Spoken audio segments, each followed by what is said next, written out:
છેલ્લા કેટલાય વર્ષોથી સંઘ હંમેશા બધા જ સંઘના ભાઈઓને બોલાવે છે,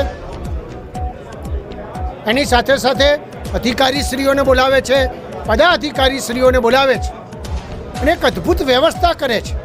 અને મા અંબેનો પૂનમનો અદ્ભુત મેળો જેમાં 40 લાખથી વધારે લોકો આવતા હોય એને કેવી રીતે સારી રીતે પૂરો કરી શકાય અને તમામ ભક્તજનોને કાંઈ પણ તકલીફ ના પડે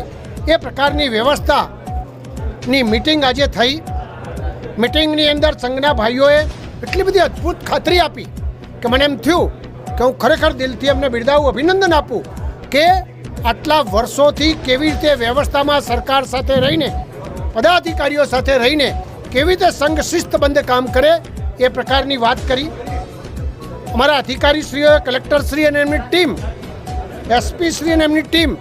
એ પણ એક વ્યવસ્થાનો પાઠ, એમાં શું સુધારા થયા છે અને સુધારા સંઘના ભાઈઓને વિનંતી સર કે જો આ પ્રકારનું આપણે કહીએ તો વધારે પ્રકારની સારી વ્યવસ્થા થઈ શકે એ પ્રકારની વ્યવસ્થા થઈ છે. સંઘશ્રીની 2-3 જે માગણીઓ હતી એ પણ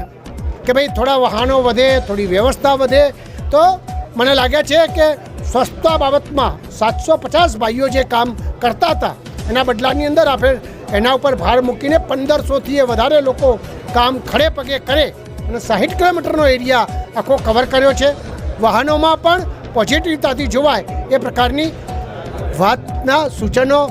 થયા છે અને કેવી રીતે સારી રીતે લઈ શકાય એ પ્રકારે મેં પણ સૂચના આપી છે. આજે પત્રકાર મિત્રો અને આપ સૌનો સહયોગથી ખરેખર અદ્ભુત પ્રસંગ આ સારી રીતે મા અંબેના આશીર્વાદ બધાને પ્રાપ્ત થાય એવા સારા વિચાર સાથે આજે આપણે સૌને વિનંતી કરીએ છીએ. આમ તો લગભગ સંઘો જે આવે છે એને 4 વાહન કે કંઈક અંદાજે એટલા વાહનોની પરમિટ આપતા હોય છે, પણ જ્યારે મેં કીધું ને કે હમણાં માગણી કરી છે તો લોકોને તકલીફ ના પડે એમાં કંઈક 5-10% જેમ આપણા લોકો વધતા હોય છે યાત્રાળુઓ એ રીતે વાહનો પણ વધે એવું આપણે સૂચન કર્યું છે. મને લાગે ચોક્કસપણે આપણે એને સારી રીતે કરી શકીશું.